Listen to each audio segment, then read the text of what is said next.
नमस्कार, आप देख रहे हैं कमोडिटी 360। मैं हूं मनीषा गुप्ता। और इजरायल और ईरान के बीच बढ़ते तनाव ने बासमती चावल और चाय के निर्यातों को मुश्किल में डाला है। भारत हर साल बड़े पैमाने पर ईरान को बासमती चावल निर्यात करता है। ऐसे में ये एक्सपोर्ट्स क्या रुक सकते हैं, डिस्टर्ब हो सकते हैं? इन पर बात करने के लिए हमारे साथ टी एसोसिएशन ऑफ इंडिया के प्रेसिडेंट संदीप सिंघानिया और कोहिनूर फूड्स के जॉइंट एमडी गुरनाम अरोड़ा हैं। आप दोनों का कार्यक्रम में स्वागत है। और क्लियरली जिस तरह की खबरें हैं, सिर्फ क्रूड और गोल्ड ही नहीं, हमने काफ़ी सारी एग्रीकल्चर कमोडिटीज़ में भी यहाँ पर इम्पैक्ट आता हुआ देखा है।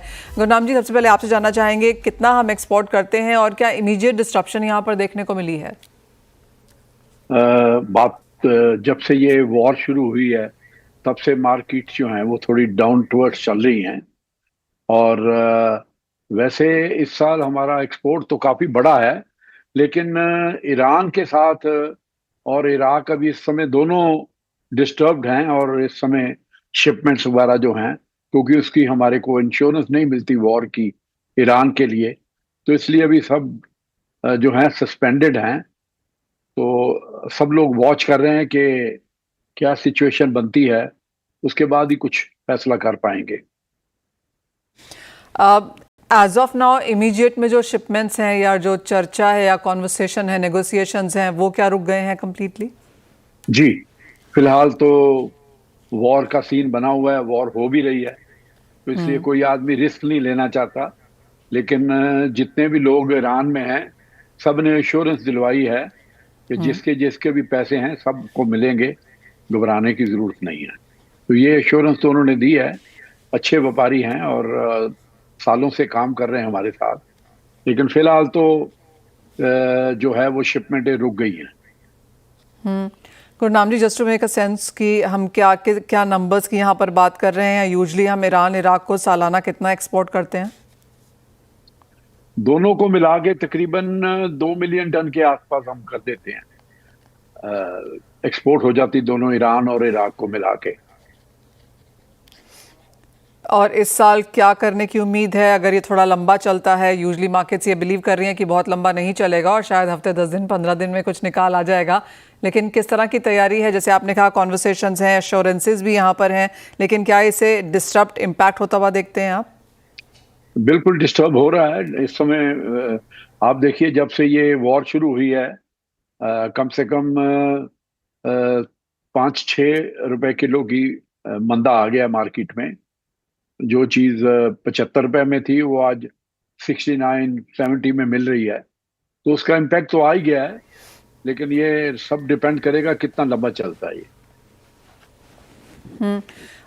जो आपके ट्रेडर्स हैं, जो आपके काउंटर पार्ट्स हैं, उनकी आपकी कॉन्वर्सेशन ऑलरेडी चल रही है क्या? कुछ कॉन्वर्सेशंस हमने यहाँ पर इंडियन गवर्नमेंट माफ कीजिए या अथॉरिटीज की तरफ से आते हुए देखी है? हमारी गवर्नमेंट की तरफ से तो कोई इंडिकेशन नहीं किसी तरह की भी। लेकिन जो हमारे काउंटर पार्ट्स हैं वो तो यही कह रहे हैं कि अभी इंतजार करें, यहाँ तो बहुत पैनिक है।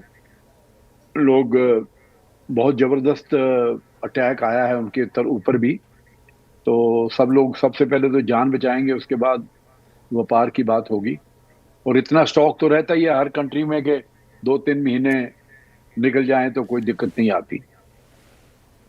गुरनाम जी, जो बाकी मार्केट्स हैं वहाँ पर क्या हाल है? बिकॉज हम जानते हैं कि इस बार राइस एक्सेस में है, पिछले साल भी यहाँ पर अच्छी फसल थी, इस बार भी ज़्यादा मानी जा रही है। जी, ये बात ठीक है, लेकिन अभी आप देखें कि ये वॉर से पहले हमारी मार्केट एकदम 10-12 रुपए किलो, 15 रुपए किलो तक तेज हो गई थी। ये वॉर के कारण डाउन हुई है।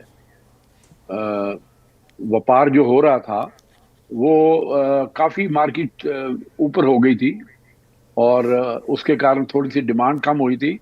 लेकिन अब मार्केट दोबारा डाउन हो गई है। अब I think everything has to be watched for the next couple of days, फिर ही फैसला कर पाएंगे सब लोग। Well absolutely. गुरनाम जी, अगर ईरान और इराक को और वॉर को एक तरफ भी रखें और जो अगर बाकी मार्केट्स हैं वहाँ पर उनको देखें, क्या वहाँ पे नंबर्स बेहतर हैं? किस तरह के स्टॉक्स पे यहाँ पर एज ऑफ नाउ एक्सपोर्टर्स बैठे हैं?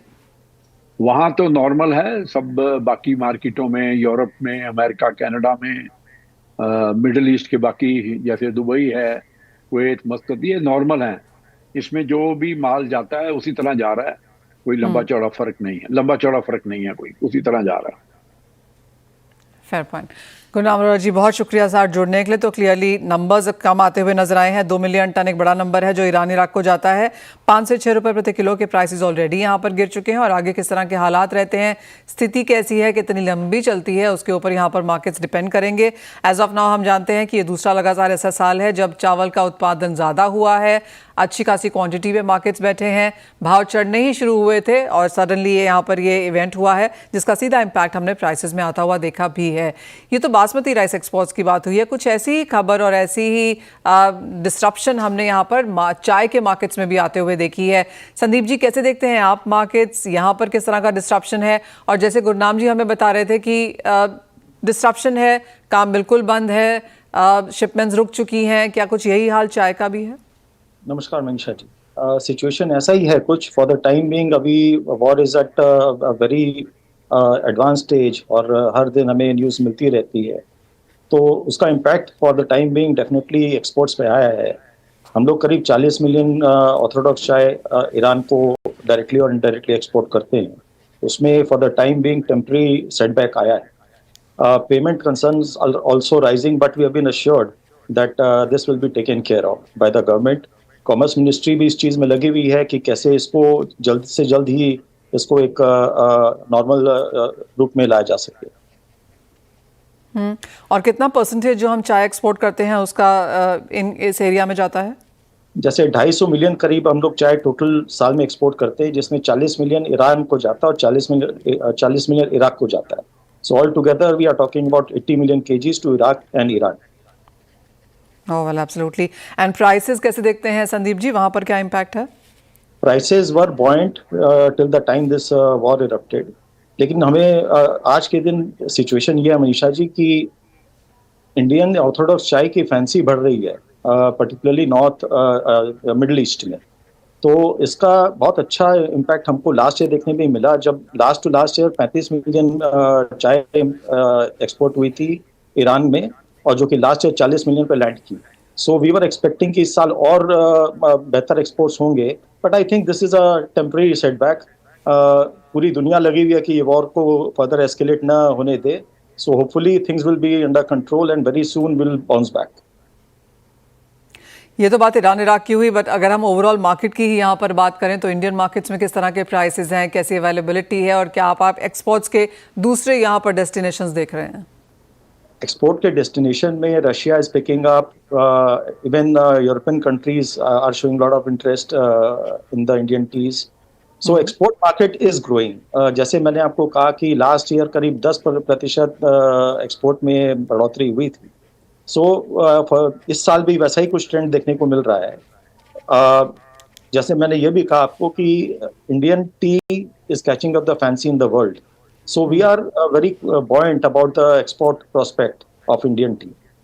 और जहाँ तक आप इंडियन प्रोडक्शन की बात करें, लास्ट ईयर एक बहुत ही जिसको बोलेंगे एक्सेप्शनल ईयर था फॉर इंडियन टी प्रोडक्शन, जहाँ की 100 मिलियन ड्रॉप डाउन था। इस बार डेफिनेटली इतना खराब नहीं रहेगा, will be better off than last year, but till now market is buoyant and there's a good demand for good quality tea. And I am hopeful that in coming months also the same trend will be prevalent. Sandeep ji, दूसरी बात यह भी है कि किस, जैसे आपने कहा कि अवेलेबिलिटी इस बार काफ़ी अच्छी मानी जा रही है मार्केट्स में। इंडियन मार्केट्स में डोमेस्टिक कंजम्पशन किस तरह की देखते हैं आप? There's a growth, जैसे हर साल हम देखेंगे 1.5 से 2% ग्रोथ होती है। लेकिन लास्ट 1-2 साल में थोड़ा सा स्टेगनेंसी आया ग्रोथ में, which is a matter of concern. और जहाँ तक by way of generic promotion, tea board, or associations all are taking parts in various formats, जहाँ की ये जेनरिक प्रमोशन को प्रमोट किया जाए और चाय की कंजम्पशन, उसके हेल्थ बेनिफिट्स को पोर्ट्रे किया जाए और कंजम्पशन में बढ़ोतरी आए। काफ़ी इंटरेस्टिंग सेगमेंट एक और भी संदीप जी जो विद इन चाय है, वो है wellness teas, green teas and flavoured teas, value added teas. क्या वो प्रीमियम मार्केट अभी भी ग्रो कर रही है? बिल्कुल, there is a growth, but वो एक नीश सेगमेंट है, उसमें growth will be there in double digit, but volume is very less.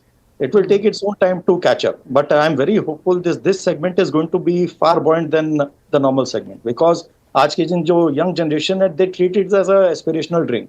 जो फ्लेवर टी है, ग्रीन टी है, कोई भी चाय जो कि एक नए फॉर्मेट में मिलती है, लोग उसको उस तरह से बहुत अच्छे रूप से अपनाते हैं।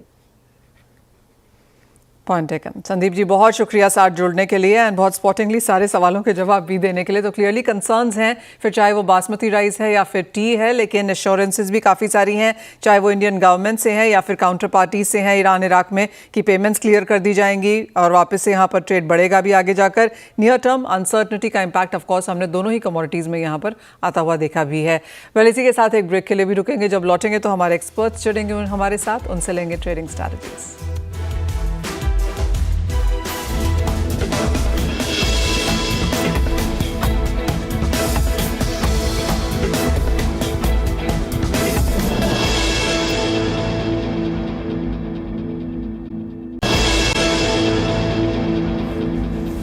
स्वागत है आपका हमारे साथ। अब एंजल वन से प्रथमेश माल्या और गंगानगर कमोडिटीज से अमित खरे जुड़े हैं। आप दोनों का कार्यक्रम में स्वागत है। और ये हफ्ता काफ़ी भारी भरकम है बिकॉज 5 तो सेंट्रल बैंक मीटिंग्स हैं इस हफ्ते में, starting right from bank of Japan, US की, बैंक ऑफ इंग्लैंड की मीटिंग है, ईसीबी है, स्विस मीटिंग है और चाइनीज़ मॉनेटरी पॉलिसी मीटिंग भी यहाँ पर है। प्रथमेश, जिस तरह के मीटिंग्स यहाँ पर हैं और जिस तरह से हमने डॉलर इंडेक्स में यहाँ पर मूव आता हुआ देखा है, सबसे पहले उसका इम्पैक्ट गोल्ड पे कैसा आता हुआ देखेंगे? I think clearly escalation of geopolitical tensions, central bank की मीटिंग, इवेंट्स और ये सारा इम्पैक्ट जो है आपको डॉलर इंडेक्स में देखने को मिल रहा है। और अकॉर्डिंगली आपको सारे एसेट क्लास में भी एकदम वोलेटाइल मूव्स देखने को मिले हैं। तो मेरा सेंस ये बन रहा है कि यहाँ पे गोल्ड, सिल्वर, क्रूड, कॉपर, ये जो भी जितने भी रिस्की एसेट्स है और नॉन रिस्की एसेट्स है, दोनों में, चारों में भी एक बार के लिए एक वोलेटाइल मूव्स में करेक्शन की पॉसिबिलिटी है। हालांकि जो ओवरऑल सेंस ये बन रहा है कि जियोपॉलिटिकल सेंस अनसर्टेनिटी बढ़ा रहा है, जहां पे गोल्ड और सिल्वर में मोमेंटम तेज हो सकता है। बट आप देखेंगे यहाँ पे आज के सेशन में वो थोड़ा सा मोमेंटम वीक होते हुए दिखा है। तो ओवरऑल सेंस ये है कि जो लॉन्ग टर्म इन्वेस्टर्स, उनको गोल्ड और सिल्वर में अगर करेक्शन मिलता है यहाँ पे, तो अपॉर्चुनिटीज रहेंगे बाइंग के लिए। बट जो ट्रेडर्स है उनके लिए मेरे ख्याल से कॉन्ट्रा कॉल अगर लेंगे आप, मेरे ख्याल से सेल साइड में रहेंगे तो आपको बेटर प्रॉफिट अपॉर्चुनिटीज मिलेंगे। ओवरऑल मुझे सेंस ये लग रहा है कि क्रूड में एक बार के लिए करेक्शन दिखता है 6200 तक, गोल्ड में भी एक बार करेक्शन दिखता है 99,000 तक, और सिल्वर में भी फिलहाल एक बार करेक्शन दिखता है 1,05,000 तक। ऑलराइट, तो सभी जगह कुछ मुनाफा वसूली की एक्सपेक्टेशंस हैं, लेकिन प्रथमेश, इन लेवल्स पे जो मुनाफा वसूली में बाइंग की अपॉर्चुनिटी ढूंढेंगे या रैलीज पे सेल का यहाँ पर राय देंगे? गोल्ड सिल्वर में यस, अगर ये मोमेंटम मिलता है नीचे की तरफ, अगर करेक्शन आती है तो ये अपॉर्चुनिटीज होगा जिन्होंने रैली मिस करी है इस वोलेटाइल मूव्स में।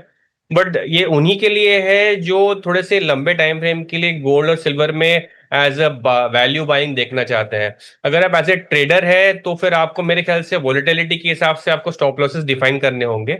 और आज और कल के सेशन में पॉसिबिलिटी ये है कि गोल्ड और सिल्वर में हल्की फुल्की करेक्शन देखने को मिल जाए और ये करेक्शन सेल ऑन रैलीज के लिए बन जाती है।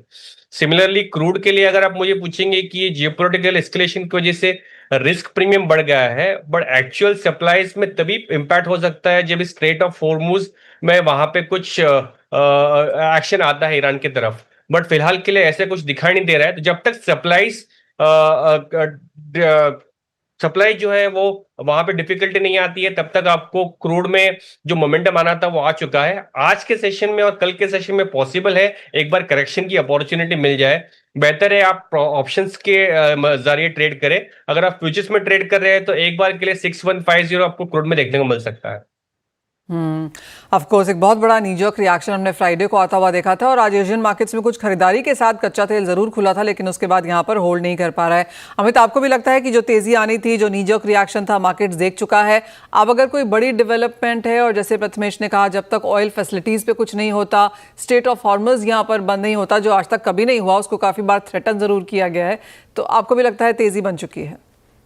नमस्कार मनीषा जी, बिल्कुल प्रथमेश जी की बात से मैं बिल्कुल सहमत हूँ कि जो ट्रेडर हैं उनको अभी सेलिंग की अपॉर्चुनिटी अपनानी चाहिए, बट जो लॉन्ग टर्म ट्रेडर हैं या लॉन्ग टर्म इन्वेस्टर हैं उनको नीचे में बाइंग की अपॉर्चुनिटी देखनी चाहिए। अगर ट्रेडिंग लेवल के लिहाज से देखूं तो गोल्ड में आज के लिए मैंने 1 लाख के आसपास एक सेल का ट्रेड बनाया है। 1,04,000 रुपए का स्टॉप लॉस लगाना है। नीचे में इंट्राडे का टारगेट रखना है 99,200 के आसपास। वहीं पे सिल्वर की अगर मैं बात करूं तो इसमें भी 1,60,000 के आसपास बिक वाली का ट्रेड लेके चलना है। 1,05,500 का टारगेट लेना है। स्टॉप लॉस स्टिक लगाना है 1,07,600 का। क्रूड ऑयल की अगर मैं बात करूं तो 6250 के आसपास बिकवाली का ट्रेड है। 6320 रुपए का स्टॉप लॉस। इंट्राडे में 6150 और ओवरऑल मेरे को लगता है वापस फिर से 6000 के नीचे के भाव उसमें क्रूड ऑयल में देखने को मिलेंगे। तो करंट रैलीज पे यहाँ पर बिकवाली ही करके चलना है, निचले स्तरों पे यहाँ पर ढूंढने के मौके ढूंढ कर देखने हैं। प्रथमेश, आपने यहाँ पर डॉलर इंडेक्स का भी जिक्र किया और यहाँ पर भी हमने काफ़ी मूवमेंट आते हुए देखी है। लोज से डॉलर इंडेक्स थोड़ा सा उभरा है और वो रिएक्शन हमने बाकी करेंसीज में देखा है, क्योंकि pound sterling, euro, Swiss franc सभी यहाँ पर मल्टी ईयर हाइज 3 से 4 साल के हाइज तक गए थे, वहाँ से कुछ मुनाफा वसूली है। क्या यहाँ पर भी एक नीजोक रिएक्शन हो चुका है कि आप डॉलर में कुछ खरीदारी अब बनता हुआ देखेंगे? मनीषा, जब जब जियोपॉलिटिकल एस्केलेशंस हो गए, अनसर्टेनिटी वाला माहौल रहा है, डॉलर इंडेक्स में आपको एक थोड़ा सा स्ट्रेंथ देखने को मिला है जो रीसेंट केस में हुआ है। बट मैं यहाँ पे आपको यहाँ बोलूंगा कि 100 अगेन एक साइकोलॉजिकल बैरियर बन जाता है। जैसे मैंने इसके पहले भी कहा है कि अगर ब्रेकडाउन होना है डॉलर इंडेक्स में तो 100 साइकोलॉजिकल बैरियर है। तो यहाँ से मेरे ख्याल से अगर आप मोमेंटम की देख डॉलर इंडेक्स में तो 100 एक रेजिस्टेंस के तौर पर देखा जाएगा। और ये जो स्ट्रेंथ है मेरे ख्याल से पॉसिबिलिटी है 98.5 या पॉसिबली 99, बट 100 क्रॉस करना थोड़ा मुश्किल लगता है। कोई सीरियस एस्केलेशन वापस इजराइल ईरान की तरफ से अगर होता है, जैसे मैंने कहा स्ट्रेट ऑफ हॉर्मुज, तो वो एक बूस्ट दे सकता है डॉलर इंडेक्स के लिए। Well absolutely. एक नज़र यहाँ पर मेटल्स पे डालेंगे क्योंकि यहाँ पर भी कुछ मुनाफा वसूली के साथ कारोबार होता हुआ नजर आया है। प्रथमेश, यहाँ पे क्या सेंस है? फिलहाल के लिए मुझे सारे कमोडिटीज में करेक्शन दिख रहा है एक्सेप्ट नेचुरल गैस जो वोलेटाइल रहेगा।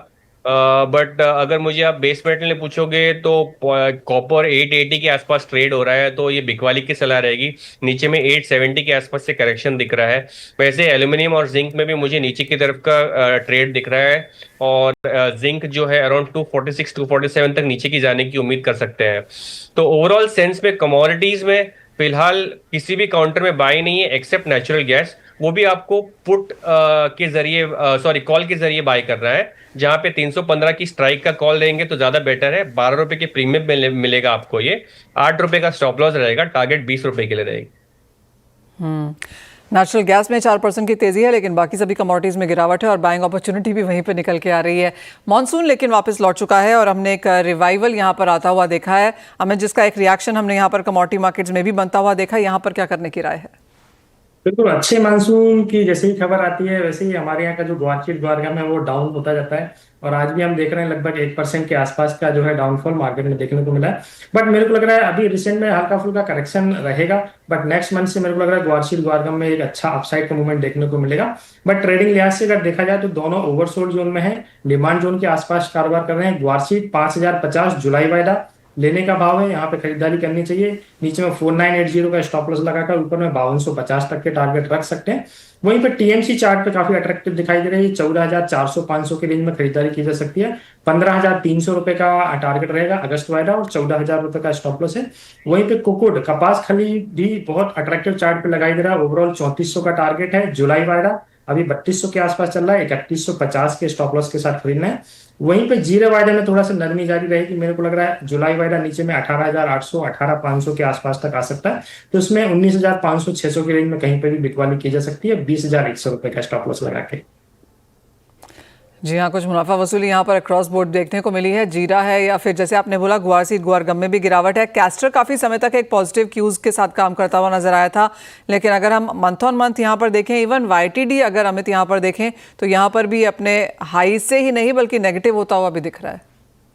बिल्कुल, कैस्टर में देखा जाए तो ओवरऑल इसके फंडामेंटल काफी पॉजिटिव है। निचले स्तरों से इसमें एक रिकवरी दिखी है। ईयर ऑन ईयर अभी जो देखा जाए तो थोड़ा सा नेगेटिव है, बट अभी 6,700 के आसपास जुलाई वाला ट्रेड कर रहा है। मेरे को लग रहा है जल्दी ये 7,000 के ऊपर प्राइजेस के देखने को मिलेंगे। तो 6,600 के स्टॉप लॉस के साथ जुलाई वाले में खरीदारी का ट्रेड लिया जा सकता है 7,000 के टारगेट के लिए। 1% की तेजी आपकी स्क्रीन पर कैस्टर सीड में, ऑफ कोर्स जैसे अमित ने हमें कहा नियर टर्म में कुछ बड़ा जरूर देखने को मिली है, लेकिन अगर लॉन्गर टर्म के चार्ट्स यहाँ पर देखें तो इन द नेगेटिव बनते हुए नजर आए हैं। तो क्लियरली काफी उठापटक है यहाँ पर। चॉपिनेस है एग्रीकल्चर एज अ स्पेस में, और वही हाल एक्चुअली पूरे एग्रीकल्चर रादर पूरे कमोडिटी सेक्टर का है। इंटरनेशनल क्यूज हैं, काफी सारे इवेंट्स हैं, इंडियन मार्केट्स में मानसून लौट चुका है, बुआई के नंबर्स हम यहाँ पर आगे आते हुए देखेंगे। तो चॉपिनेस कॉशियस के साथ यहाँ पर कारोबार करें। बहुत शुक्रिया हमारे साथ जुड़ने के लिए प्रथमेश आपका, नमित आपका भी। इसी के साथ मुझे भी दीजिए इजाज़त जाते जाते, लेकिन आपको बता दें कि इस साल में यहाँ पर हमने सोने को ऑल टाइम हाइज बनाते हुए देखा है। इस साल की ये one of the best performing asset class भी है। तो तैयार हो जाइए, क्योंकि हम आपके लिए लेकर आए हैं एक फ़ायदेमंद live webinar gold master class. 21 जून को होने वाले इस वेबिनार में हमारे एक्सपर्ट्स आपको बताएंगे सोने में ट्रेडिंग और निवेश के गुर, वो भी रियल केस स्टडीज़ के साथ। जी हाँ, आपके सभी सवालों के जवाब भी मिलेंगे, चाहे बात हो कितना सोना रख सकते हैं, कितना खरीदें, कैसे खरीदें, कहाँ खरीदें, कब खरीदें, साथ ही साथ गिफ्टिंग पर टैक्सेस, पोर्टफोलियो में सोने का हिस्सा, या फिर पुराने और नए ज्वेलरी पे GST और हॉलमार्किंग के नियम। हर सवाल का जवाब बस इस वेबिनार में। तो देर ना करें, अपनी स्क्रीन पर दिख रहे लिंक पर फटाफट रजिस्टर करें और बने गोल्ड मास्टर क्लास का हिस्सा।